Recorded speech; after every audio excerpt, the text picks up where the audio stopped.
Do you think I'm feminine? Would you say I'm feminine? No, I think you think you're feminine because you spend a lot of time with a bunch of rough and gruff Do you think hooligans. Ephraim's feminine? Yeah. I don't think you're. I don't think you are. I don't think you're feminine. I think you're silly. Yeah, I think you're goofy. I'm a Sigma male.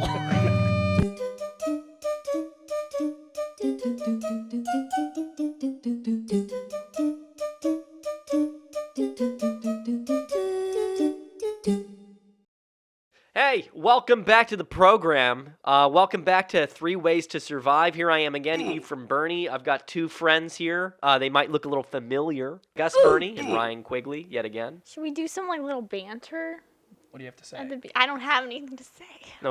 No banter allowed in this This is gonna show. get cut. I hope everyone is feeling extra spooky today. Well, are you scared? Because this one's a little scarier. It's scarier? I actually picked up the pace a little bit. I'm glad, because I feel like last time I wasn't as scared as I'd like to be. You thought it was a little vanilla. I was, yeah. Well, this time around, we don't have to worry about that. We are doing Doors by aCJohnson.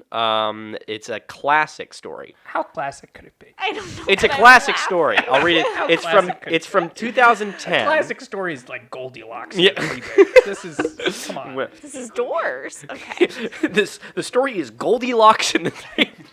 Prepare yourself for some spooks, is all I gotta say. Okay. Okay, ready? Such a chicken, man. Okay.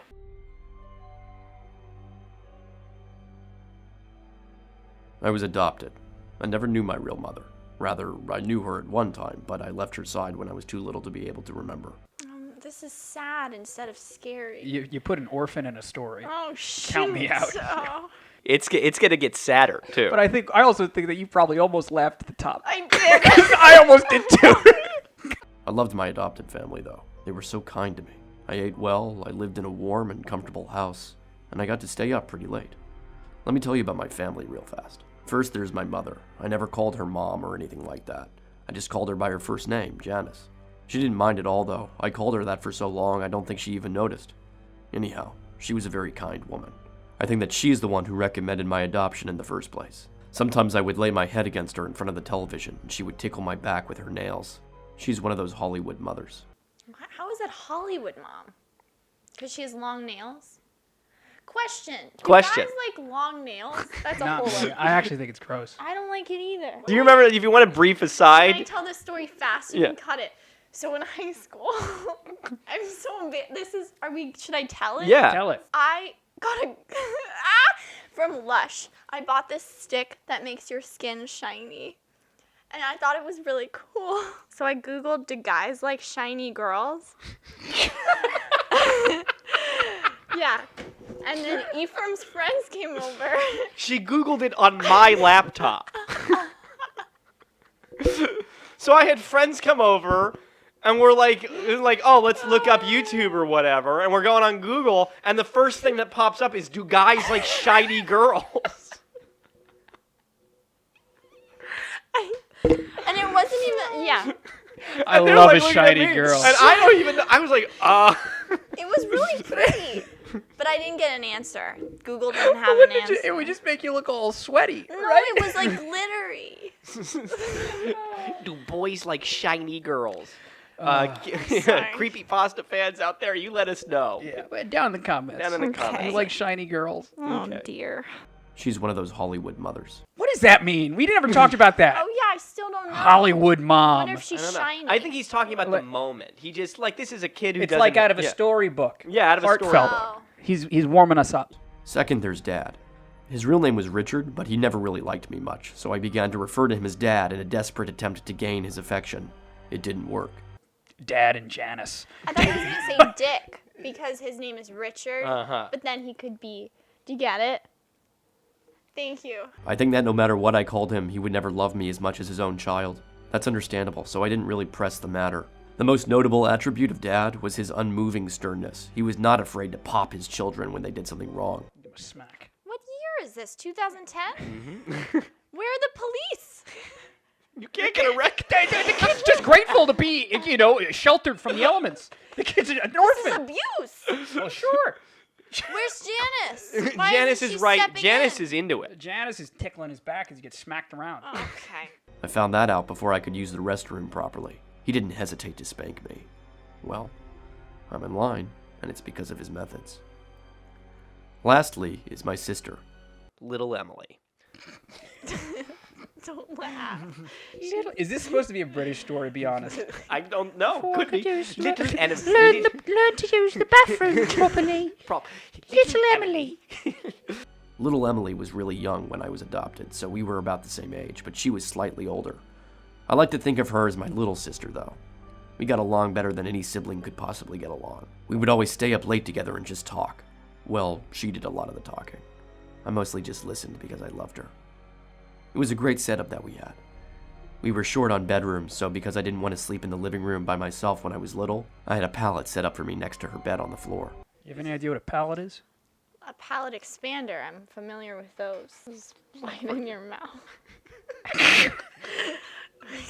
And this episode is brought to you by Pallet Expanders. Use code GusBurnie for 20% off. 20% off your Widen your mouth today. This is where I have slept since, but it was cool with me because I enjoyed being with her, and I had always felt pretty protective of my little sis. I think he has feelings for his sister. You think it's an incest thing? Well, it's not incest. He's an orphan. Oh, This is a beautiful loophole. romantic comedy beginning. we wandered into Yes. into the wrong subreddit. GusBurnie. Onto the Gus Burney. Fans of Gus Burney 3D. Everything changed on a horrible Wednesday night. I was at home, taking a nap when little Emily opened the front door. The sound of the door opening pulled me to a state of consciousness, and I walked from the room down the hall to the living room. That's when I first remembered it was Wednesday. I was never any good at keeping track of what day it was. Actually, I'll just go ahead and say it. My sense of time was horrible. But nevertheless, I knew it was Wednesday because Emily had just come home from her church's youth group gathering. She walked in the front door and hugged me, and then was followed in by Dad and Janice. As soon as you bring in a youth church group, Yeah. you know trouble's about to follow. It's true. You have a good nap? Janice said teasingly as she ruffled up my hair. I just took my head away and snorted in a manner that was clearly expressed that I was teasing back with her. What do you figure that sound was? How did the sound go? Like, Okay. Why did you Something need like that. that? I thought it would add richness. To this is the story. it was probably important to keep that in mind. Remind me to sanitize that mic. Don't you snort at your mother like that, said Father gruffly with authority. He shut the door behind him and hung up his coat. I was clearly choking. I growled under my breath. He must not have heard me because I didn't feel him smack me. Emily then proceeded to her room and I followed. She started telling me about her day, usual teenage girl stuff. But I listened so that she would feel better. After her summary, she suggested watching TV, and I obliged and jumped onto the couch as she was going for the remote. She rolled her eyes at my little brother-like immaturity and scooted me over and sat down. I worry that little Emily doesn't exist. Stop it. I worry that she Don't doesn't go exist. there. Okay, sorry. Oh no. Um, But the parents have referred to her. They're like, "Hi, little Emily." Like they've been talking. Where to in her. the story has that happened? they I haven't don't done it know. yet. They haven't done it yet. I don't think she exists. The TV turned on and we watched it together until the sun went down. Emily was the kind of girl that, instead of watching cartoons and soap operas, would rather watch Discovery and Animal Planet and Natural Geographic. I liked those too, so I didn't mind. Actually, those were the only channels that can hold my attention. So it got late, and Janice walked up behind the sofa. Emily, it's past your bedtime. Turn off the television and go to your room. You too. She pointed at me. Emily turned off the program. And I guess it is British because of program. Well, Maybe. my grandmother used to call her soap operas her programs. Was she British? No, she was from Was Brooklyn. she British? She's from Brooklyn. Nanny, I gotta watch my programs. I like to Program. live. Love it. Mm-hmm. It's a good one. Think so? I've never watched it. Emily turned off the program we were watching grudgingly and stood up. She started down the hallway to our room. As I followed, I couldn't shake the feeling that something wasn't right. We went into our room, and Emily turned off the light. Just as she did, I caught a flash of movement out of the corner of my eye. Oh, fuck. It was out the window, but as soon as I redirected my line of sight to where the window was no longer in my peripheral vision, what it was that I thought I saw was gone. I still remained alert, for my sister's sake. I laid there in the darkness with nothing but the thin ray of light from the street lamp outside to illuminate the room. It wasn't much. Time and time again, I could have sworn that I heard subtle sounds just out the window. Question: if this was you at this point, what would you do? Nothing's gone wrong really so far. Nothing. It's just a little spooky. Like if feel you were spooked in the middle of the night, what do you do? I would talk myself out. I'd watch a YouTube video. You do. Yeah. Bellhop. Watch Bellhop Productions. Watch Bellhop. Yeah. Yeah, I would subscribe to Bellhop Productions. I That's would. what I'd do. What would you do? When I'm I most would scared, turn all the lights on. You turn should all the lights on. Yeah. But then the dad's How are gonna you beat gonna the fuck sleep? out of you. Well, he's a couple doors down. Well, I guess How so. does he know? I think that's a good idea. One time Yeah. I was away with my girlfriend, and I woke up in the middle of the night, and I looked at the door, and I swore I saw something. I was like, "Oh What my was it? fucking god!" And then I was staring at it for a second, and then my girlfriend just by happenstance had to get up to like open the window because it was hot. Yeah. And then I was like, "Is that your towel on the door?" And she was like, "Yeah." And I was like, because for like a few seconds, I thought it was the Virgin Mary. I swore that it was an apparition of the Virgin, of our Blessed Mother. Oh wow. Yeah. And I was like, Like you really believe I this. was like, oh my God. I was like, my life is ruined because now I'm going to have to go out and tell everybody. And I'm going to be one of those annoying people, be like, nah, I saw her. She's real. She's real. I know we were worried. She is real. So I've never been more relieved to see All a the fucking stuff towel. that goes along with it, it's also real. Yeah. So I just look at it for a little bit. Time and time again, I could have sworn that I heard subtle sounds just out the window. A twig break, leaves crunching, clothes jostling, and all the while I could smell a faint stench of sweat and blood. I kept my eyes open most of the night. The sounds outside subsided, and the smell left my nose. I began to feel at ease. My eyelids closed. Not long after that, I heard a very loud crash on the other side of the house. I was up in an instant. "There's someone in the house!" I barked with extreme adrenaline coursing through me. "Wake up!" I shrilly pleaded with Emily. She did, and as soon as I saw her sit up, I ran to my parents' room. Dad was dead. His neck was splayed open and gaping as blood spilled out of it off the bed and onto the floor. All right, we don't need all that. No, I think we do. I saw that the master bathroom's door was closed, and just before it, on the outside, was a man. A man.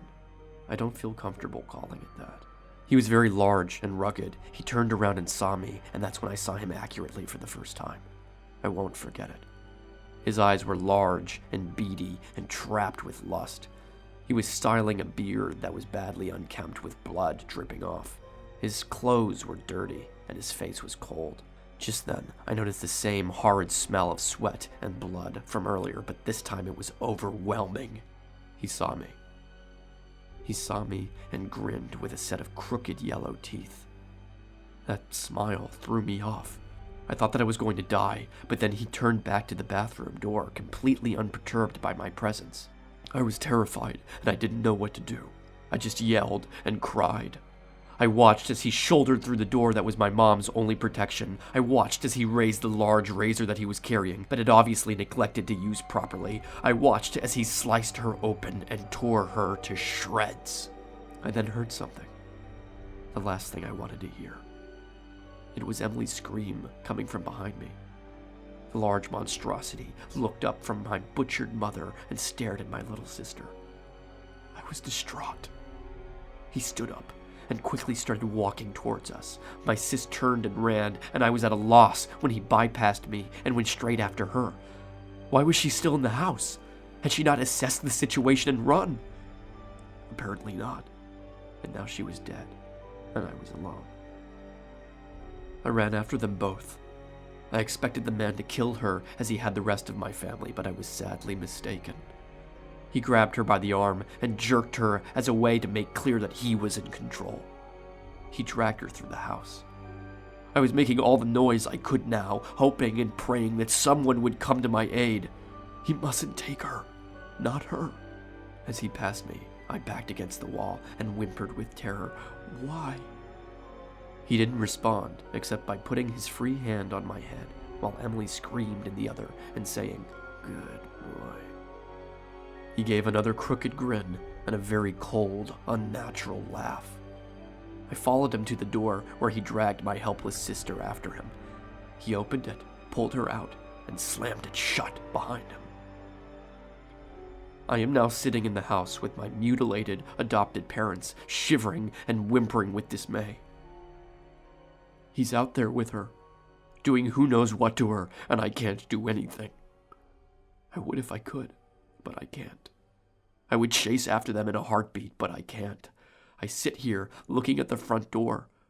I look down at my paws. If only I could open doors.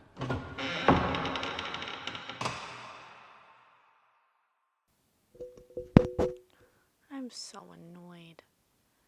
I'm so annoyed. Again, Doors by aCJohnson. This is a good episode. I have to organize my thoughts. What kind of story is that? You know? So he's a fucking dog. It's a dog. No, yes. I just want to like- make sure. It's never Could be a- specified that it's a dog, but it's everybody who reads this It's kind like of agrees that it's it's a a dog. quadruped. It's Yeah. a pet. Good boy. A good boy. That's why. Yeah. But then what's this to solve? It's just like a mean man. Yeah, this is just a murder, isn't it? Well, how do you prevent it from happening? That's what we're going to figure out today. So we're the dog. You're a dog. What do you I'm gonna be a do to pug. survive it? I hate pugs. You get out. What could you There's a lot of sentiment, right? do? Mm-hmm. So the dog basically just goes along with it. He knows something's wrong. Yes. As soon as the dog knew something was up, bark, bark, bark. Woof, woof, woof, woof, woof. You start. You immediately you wake up. Make a dead. scene. What if they're like, oh my god, the dog. Don't give up. Don't give up. Even if the dog's wrong. My dog was terrified of thunderstorms. She would freak the fuck out all night Yeah. because she thought that the world was ending. Yeah, but you didn't do anything. She was trying to save But I the was day. awake. If someone had tried to come butcher me, Okay. I'd be awake for it. So you've woken them up, right? But what are they going to do? You know. It's a matter of self-defense. Me personally, I have no faculties for this sort of. I'd be dead no matter what. That's right? not true. Totally. If a guy wants to murder me, this is a PSA. If you really want to murder me, I'm the easiest murderer you can find. So you know self-defense, a little karate? I was a red belt. But let's see how well Kung Fu does against this large yellow teeth man with a razor. Let's see how Why well would they Kung Fu. include his teeth? I wonder why. These are all important details to keep in mind. Oh, they're not. Yes, they are. Really? There's a whole solution. There's a whole solution here that we can You hand him derive. a toothbrush. But before I tell you what I have, we need Gus's solution. Do Ready? you know yours? He's also a dog. Stop. There's a clear answer here. There's two options in my head, and I'm sorry because you hadn't finished. No, But, I like- think I'm basically done. I think mine is. Ryan's bark. solution is make a big loud Don't noise, go wake don't go everybody up. down without a fight. What the dog doing? My scenario is that the dog's gonna come in and bite him. Why can't I would come in? I see him on. You're the dog. dad. This is what you have to You're do. the You're dog. the dog. I come in, Where do you jump on top of him, and take a piece of his ear off, or the lower half of him, No, what were you gonna say? his pee-pee. But that's totally a scenario. Bite him, and then he has to get off, Bite and him, then yeah. he's Bite- in pain. bite- Put up a little fight. Bite How the would you? pee-pee. So you're what Bite you're the saying. penis. You're gonna bite his penis or his ear. One of and the two. stop him. They say those are The two weakest parts of a man. I think that would stop him, would it not? It's a step in the right direction. First of all, he goes on about how he calls Dad, and Janice, Janice. So Yeah. clear, and obviously the story is very well written, so he has a strong grasp of the English language. Yeah, So there's some holes there. he's very communicative. Mm-hmm. Is It's he a good. spelling dog? Maybe it's like that movie with Tim Allen. The shaggy dog. The shaggy dog. All right. So we've heard what the two of them have to say. Let's see what I've come up with, huh? I have to open up my now different book. Oh, I thought there was going to be continuity. I know. I forgot to bring it with me today. Okay. Normally, we would start this by trying to categorize what monster or supernatural menace that we're dealing with. But because the twist ending, the smartest place is actually finding out what we are. While never explicitly stated, the general consensus of readers based on the language used by the writer is that the narrator is a dog. We see context clues in descriptive words like barked, snorted, and whimpered. So we're going to move forward under the pretense that we are in fact a dog. Remember I made him do the snort? Uh-huh. Oh. I knew what to do because I knew what a dog would sound like. I bring a tremendous amount of value. It's But what kind of dog exactly? We're dealing with what could be hundreds of different variants here, so let's use some more context clues. What do we know about our situation? We were adopted at a young age, we've been in this family for a while, and that we call our older sister Little Emily. The fact that we call our sister Little Emily is a hint that we ourselves are probably not that small. If we were something like a pug or a chihuahua, we likely wouldn't know to call someone so much bigger than us little. Also, thank God we're not a pug. So let's look at some medium to bigger sized dogs. According to the AKC, the American Kennel Club, According to the AKC, the American Kennel Club, That's a thing? that is a real thing. Did you know that? Uh-huh. Yeah. the most popular dogs adopted in 2010, the year that the story was written, are retrievers, both Labrador and Golden, and German Shepherds. Are those the kind you like? I'm too allergic to them. I need a hypoallergenic or a short-haired dog. Okay, Nancy. Well, All of these could feasibly work for our purposes moving forward, but if I had to make a guess, I'd probably go with the German Shepherd. Retrievers are known for their social natures, and as we never hear the narrator speak of anybody outside of their immediate family, I'm leaning slightly towards a shepherd. I'll allow it. You'll allow it. A bit of a stretch. A bit of a convenient choice. A bit of a- to pick a big, gruff, sharp-toothed German Shepherd as opposed to a big, fluffy, stupid Doesn't mean Goldie. I agree. But even if it a was- bit of a convenient choice is all Even I'm if saying. it was, Sure. it could still be a Goldie. It could still be a Labrador. You ever talk to a Goldie? They're big, stupid idiots. I love them. Because you said the person writing the story is highly good with the English language, probably not a big stupid idiot. The Germans, man. It's a German Shepherd. We'll go forward with that. But it is, it is lucky that we are this. Sure. Lastly, we'll want to keep in mind what kind of shape we're in. We know that we're close to our sister in age, but she is a little older than us. We know that her mom calls her a teenager, but that she's still part of the church's youth group and getting picked up by her parents, so she's probably not in her older teens. So let's make a general guess here that she's maybe 13, 14 years old. Say Is that old for a dog?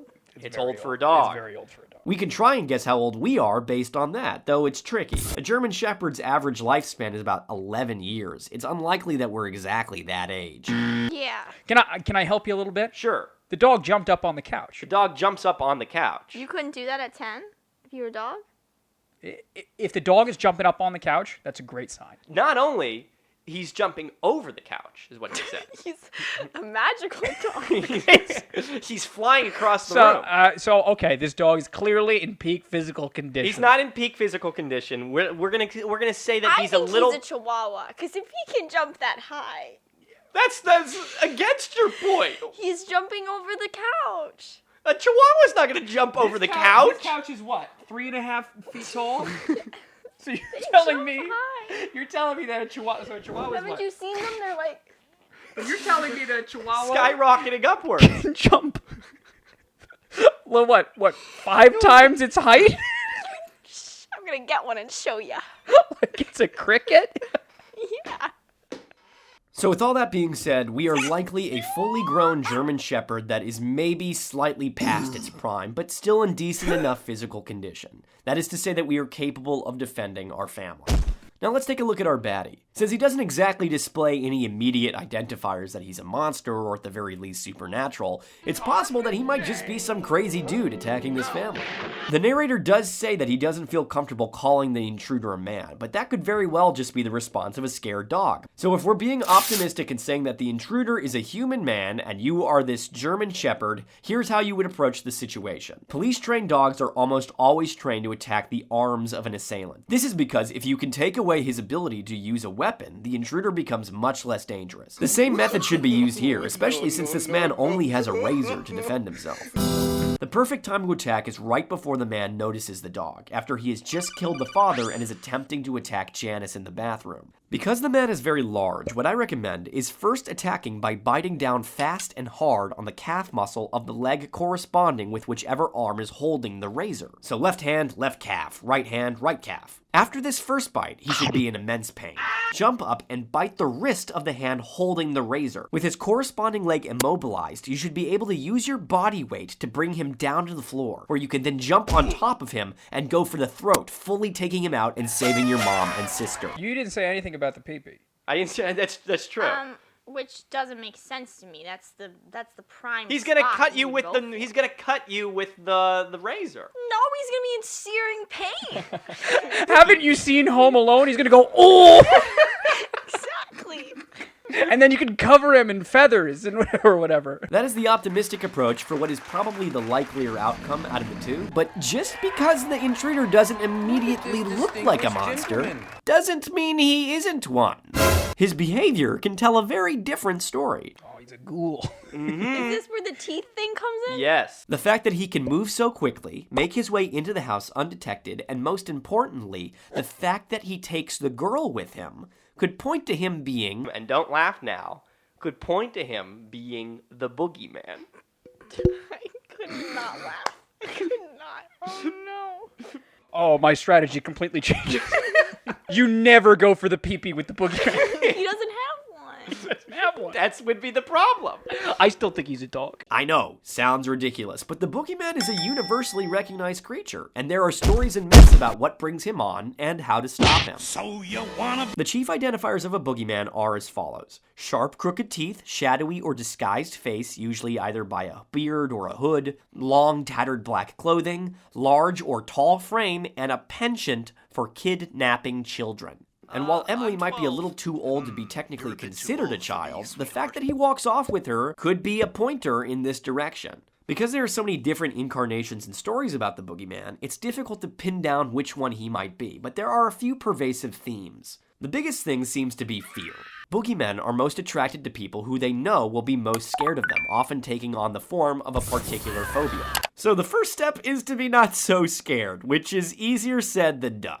I hate when people what do you And I know that's a Right, kids. ridiculous thing. You be can't brave. ask Just be that. brave. Just be You're brave. struggling through life, depression, be brave. Be brave. Come on. So the second solution is to turn on the lights.